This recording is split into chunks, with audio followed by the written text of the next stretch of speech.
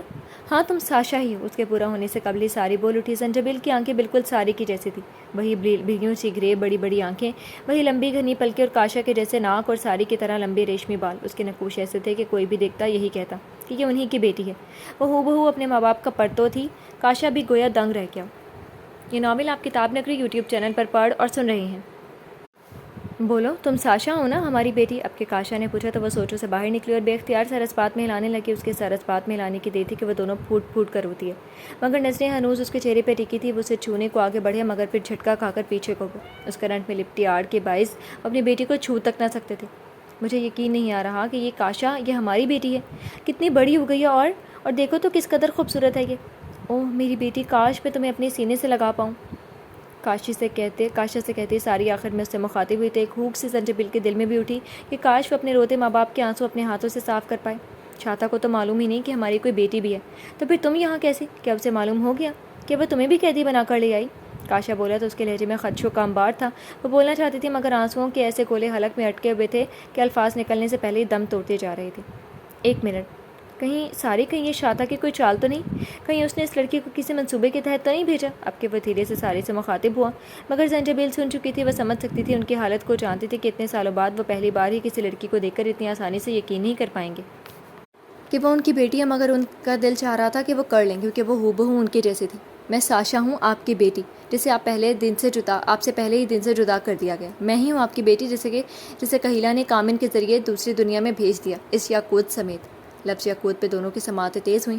دونوں نے بیک وقت اس کے گلے کی طرف دیکھا جہاں سے وہ ٹائی ہٹائی یاقوت دکھا رہی تھی۔ اس میں انہیں کوئی شک نہ تھا کہ یہ 100% وہی یاقوت ہی ہے، اور اس کے بعد ان کے دل میں جو ذرا سا بھی شک تھا وہ زنجبیل کو لے کر وہ بھی ختم ہو گیا۔ بلکہ ساری تو ماں تھی، وہ تو پہلے ہی مان چکی تھی کہ زنجبیل اسی کی بیٹی ہے۔ ماں کا دل ہی سب سے بڑی گواہی ہوتا ہے اپنی اولاد کے پہچاننے کے لیے۔